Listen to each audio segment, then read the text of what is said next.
Hello and welcome to Back2Hoops. Today, our deep dive video is going to be all about roster management, how you can sort out your subbing, how to work as a team towards your end goal. I am joined as ever by Jay. Say hi. Hello, hello. And Dan. Hello. Cool. So roster management, let's get into it. So what is roster management, just so we're clear what we're talking about. So for the purpose of this video, we're going to consider roster management any strategy that helps determine the play time of your players and deciding the order of who's going onto pitch next. Okay, this is in addition to things like balancing things like the gender of your squad pre-tournament. Okay, so it's when you're at the game, how are you going to determine who's going on pitch, when's the next person going on the pitch, and why? Okay. So why do it? Honestly, the idea of doing it is quite important. If you have a strategy in place, whatever your strategy is, as long as you've communicated with that players, it means when you're there, you as the coach, the captain, the sub-box manager, whatever, you have the mental freedom to focus on the game, or indeed on playing, rather than worrying too much about who's going next. Because you've already kind of thought about it before the game. That management aspect has happened beforehand, and now you can just focus on playing. The other reason to have a strategy in place is I think it helps to avoid internal team conflicts. If before the game, before the tournament rather, you've discussed with the rest of the people in your team what you're going to be doing, who's going to be subbing for who, when they're going to be doing that, game time expectations, all of that stuff, you don't get as likely to get a blow up of ideas of issues at the venue when someone's not happy with their game time. Okay, so it's all about doing the prep work early to avoid distractions when it's important in the game.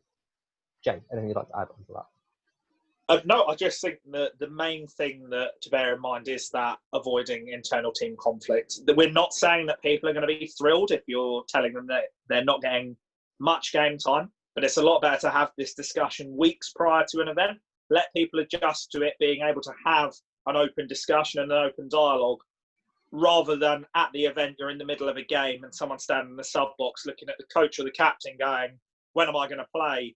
And there's that really awkward pause where the coach or the captain doesn't want to say, you're not getting on, mate, I'm sorry. And it stops the player being left in the dark. And your job as a leader is to have your players to be as informed as possible prior to the event and during the event. Yeah, thank you. The other thing I'd like to say on this is there's no necessarily right way of doing this. We're going to propose some different styles of structure you can apply to your team. One is not necessarily better than the other. It's about a best fit for you and your team and what your team is looking to try and get out of it.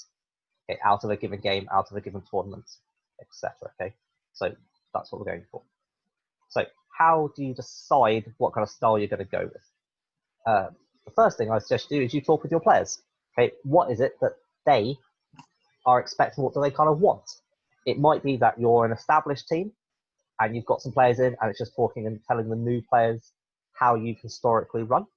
It might be that you're a brand new team and the players that the teams they've come from have very different ideas of how to do sub-box management or roster management, and it's about finding your way forward. The next thing I think you need to do after that is you need to discuss the goals of the team for the team, the season, or the event that you're playing. Okay, because that will determine, I think, what style you're going to go for. If you're a new team and you're all about development and you're trying to get or more socially inclined, then a system where everybody has a more equal play time, subbing more regularly, that is going to be to your benefit. If you're much more focused on winning a specific game, then there's obviously a benefit to having your better players play a bigger majority of the game because they're better and you're more likely to win with your better players on pitch than your weaker players.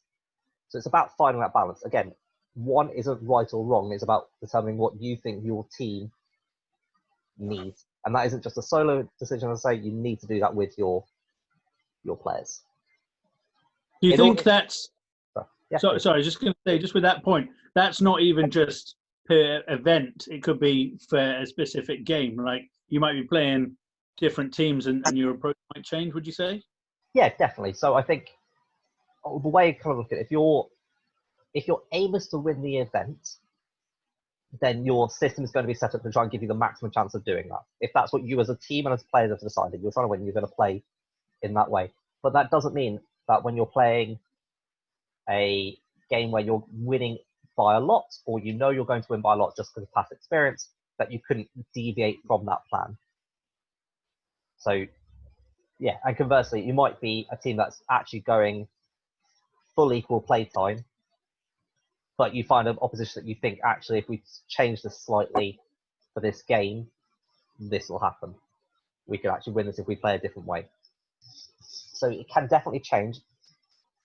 Changing has its risks, however, because obviously, if you've established this is what we're going to be doing in this tournament, or as a team, this is our identity prior, and you change from that, you will open yourself up to disagreements, arguments, or people not liking the change. So potentially setting up the situations where you might change from your default is important. Because again, it's about alleviating any distraction on game day. When you're actually playing. That still ties in with talking, being open and honest, and having that dialogue, I guess. Yeah, definitely. And so you want to have that before you get there. Definitely, for sure. The next thing, obviously, is you need to kind of assess your player fitness and your players' capabilities.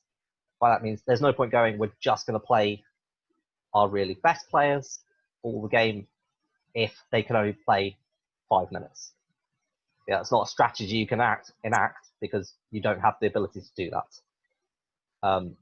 Similarly, it might be that your players are all of a very similar level and very interchangeable in terms of ability, at which point having a best line is harder to enact. So understanding your player base, who you're going to be playing with, is helpful in that regard in order to decide what style you're going to go with. Okay, and as I say, the most important point, I think, is share prior to the event. Okay, don't have any blow-ups at the tournaments. It just ruins it. Jay, anything you'd like to add to that? No, you've covered everything, I think, there. Okay, so let's have a look at some of the styles. So, this, I think, is the one that most teams would be familiar with. I think it's where everybody sort of starts. Okay, and this is your subbing rotations. Okay, and that's pretty straightforward. Essentially, you split your players up into roles, and they sub within that line of people. So the easy example is your keepers all sub for each other. So when keeper A starts, when keeper A comes off, keeper B goes on. When they come off, keeper C goes on. And then you split your chase up as well.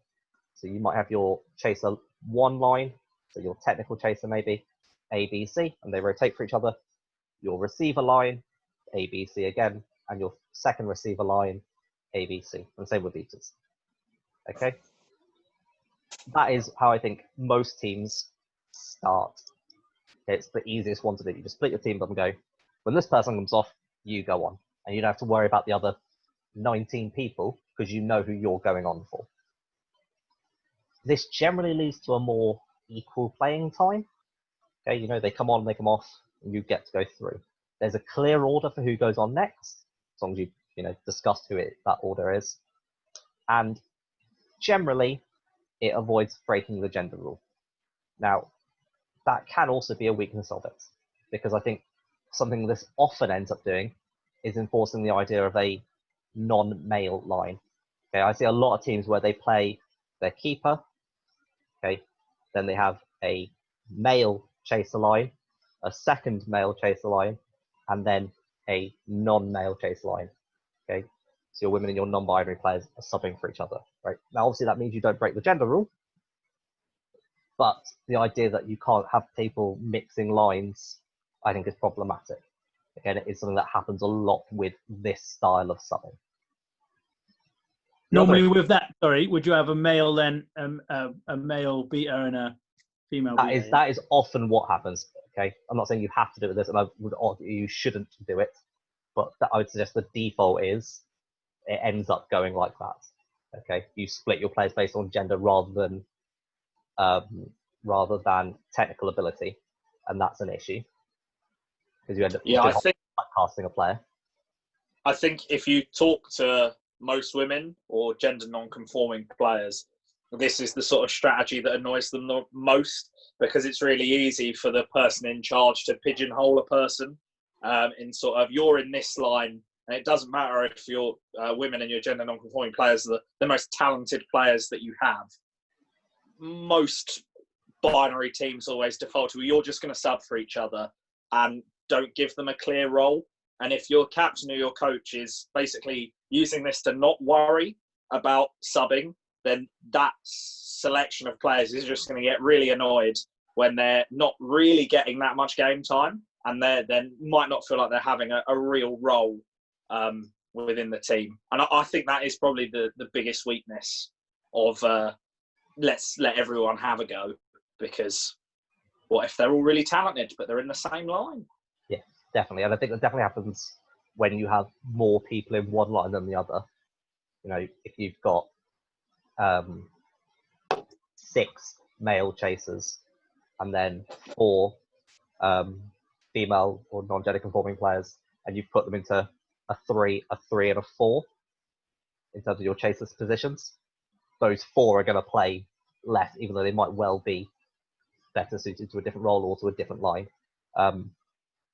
The other issue with this as a subbing system is if chaser A is significantly better than chaser B, when they sub off and they go to the back of their queue, they've got to wait for those 2 players ahead of them to have their turns before they get back on, which means you're limiting the amount of time your better players are on pitch because they've gone to the back of their queue.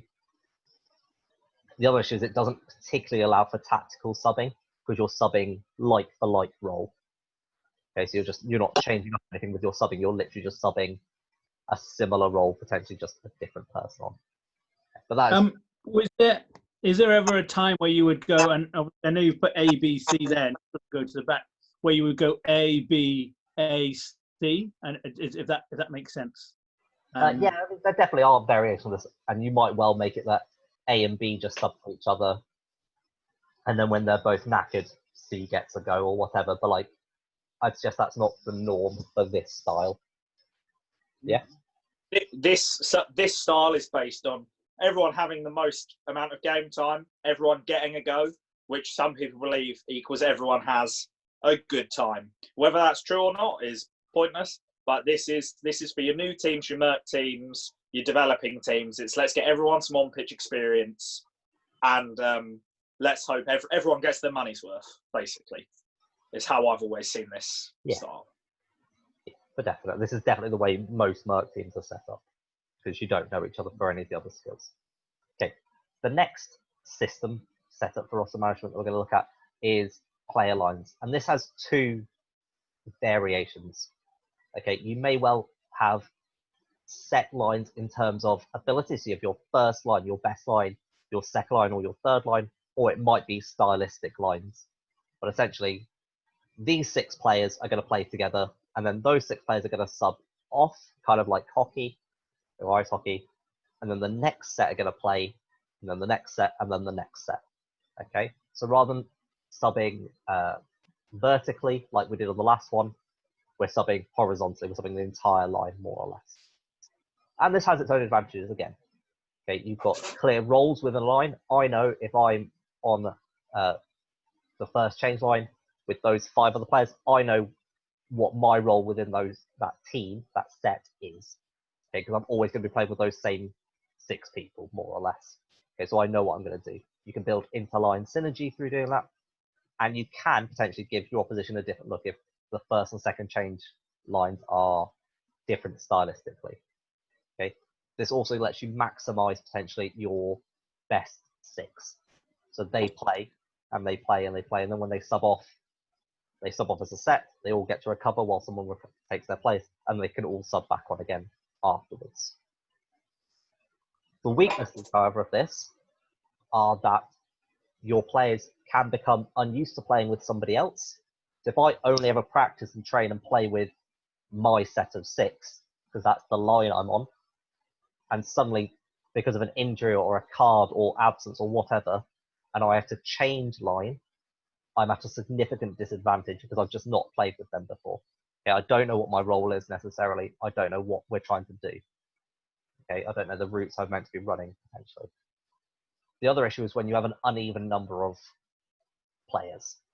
So this system works really well if you have 18 and you have 3 of every position. Great, you can easily sub it line for line. But if you have an odd number of that, then how do you fit those in? How do you keep those people changing up and letting everybody get around? It just creates more maths work than potentially you would like to do. Jay? Yeah, I think something as well for all new and existing captains and coaches out there. A lot of people seem really reluctant to make lots of substitutions at once. In Quidditch, we have like a similar to rugby or football mindset where you swap out one player at a time. Whereas because Quidditch should be intense short bursts, we need to move towards, basketball and ice hockey. Don't be afraid to swap out 4 players at once, okay, at the same time. The only time it's an issue is if you're leaving your quaffle carrier just standing on their own, facing down a whole defense and hanging them out to dry. That's not good. You shouldn't do that. But don't be afraid to make lots of substitutions at the same time, because it is so much easier and so much more concise than drip feeding the substitutions, like what will happen in the previous version we looked at. So yeah, don't be afraid if your whole quaffle line needs to sub, get the 3 people without the ball to do it quickly, pace off and get back on, pass the ball off, and then the quaffle carrier does it. There's nothing wrong with that. Just because people don't do it doesn't make it wrong, okay? Which is funnily a point I'm going to make for the next one we look at. But yeah, the key point is just because someone doesn't do it doesn't make it wrong and doesn't make it bad, okay? So don't be afraid to substitute a lot of your team at the same time. Yeah. Thank you very much, CLC. So this is potentially the newest one. The future games is what we've this called is. it before. Ones that you may not have seen. Why didn't this come up in future trends in our questions video? Because this was too up here, Dan, for me, Okay, so this is a variation of the idea of stylistic lines. So here, if you think of it as red line is your direct running line, blue is your passing line, pink is your whatever spares. Okay, if that's thinking of it like that, then this is essentially a furthering of that idea. Okay, and I'll let Jay explain how this pod system works. Yeah, so pods can look really complicated, but it's basically taking the idea of lines and making it more structured and more clear. So very simply, you're going to have 2 quaffle pods and what we call a flex pod. So chaser pod 1, you're going to have 6 players or so that all play together. Okay, obviously we can only have 4 quaffle players on at once, but I could say I want chaser pod 1 on, and those 6 players know that 4 of them are going to play and the other 2 are going to be their subs. Okay, then if I call for chaser pod 2, chaser pod 1 are all going to sub. They're not going to play in this pod. Chaser pod 2 is now on. 4 of them are going to play the main minutes, and they've got 2 key subs. So we're taking that idea of lines, but making it so it's a bit more fluid and a bit more self-sufficient. Then we have our flex chasers. Flex chasers could be called upon to play in either pod. So they should be players that are super talented, game-changing, that can work in both pods and do it effectively and successfully, or they're your less experienced players that you're just getting time for. And the same works with your beta pods. Beta pod 1, I'd say you can have it as your turnover beta set. So beta pod 1 is going to be the betas that play together to turnover bludge control, turnover quaffle control. They're going to be aggressive. Then you might swap to beta pod 2, which only has 3 betas in it, which rotate round, but they're your contain betas. They're not doing anything magical on pitch, but they're playing it safe. They're just keeping bludger control. Okay. So what this means I can do is I can say I want chaser pod 1 and beta pod 2, and all of those players know they're playing. Okay. All of those players know who's going on and who's subbing on. Chaser pod 2 and beta pod 1, I don't need to worry about them anymore because the other pods are playing. This makes it really easy for you as a coach or a captain. If I see that I want to go pass heavy shooting, I'm going to say, chaser pod 2, you're playing. My 4 key chasers know that they're going on.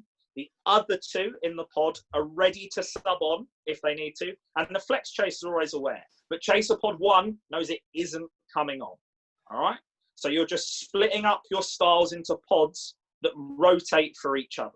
Okay, so we're taking that idea of lines, but making it self-sufficient so that people can basically look after their own game time within a game. And so people can get used to playing with each other at training. So I might say, going into fixture 1, this is Chaser Pod 1, this is Chaser Pod 2. That means for my next 3 trainings, Chaser Pod 1 do everything together. They warm up together, they do the skills training together, they do drills together, they do the games together. So you're building up that synergy. James, did you want to go through the strengths and weaknesses that you think are there for pods? Sure. So I think the biggest strength for this as a system is it allows for flexibility within a game, because your pods are set up to be, as Joe says, self-sufficient but distinctive styles. So the example I've given on the screen is a direct driving pod and a pass heavy or shooting pod, which means when I want to change the game, I change my pods rather than my individual players. And that means you can keep giving different looks for what you're trying to show the opposition. And that's really powerful, because if a defense is really good against something, I can now swap it up to do something to a different style much more effectively than trying to yank off 4 individuals and then try and find my 4 people on the touchline to come on for them. So I think that's a massive advantage. And I think that's where we should be looking to go. We should be trying to sub for tactic, not for fitness. And this lets us do this more often, while still allowing for the fitness of players by having 2 essentially subs within the pod. As I said, it allows for development of inter-pod synergy. Like, I'm going to get really good at playing with my 6 people, okay, because we're going to know each other inside out by the end of this. I'm going to know where they're going to run, who's going to time the ball, whenever. Okay, and that's also really powerful. It brings the best out of people. Okay, knowledge is power. Okay, and is it not maybe? Sorry, I'm just wondering. As maybe as a weakness, if you have a direct driving lineup, it may obviously as a sort of tournament's gone on, people might have picked that up, right? And they see who's in front of them on obviously your opposition, and they go, "Oh, that's their driving lineup, so that's what we've got to be prepared for." Is that a risk or a?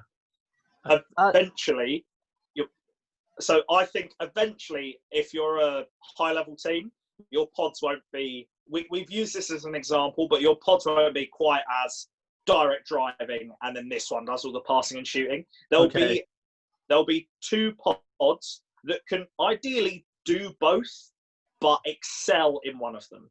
So my direct driving line is still going to have, if I can afford to, a very competent ball handler and playmaker.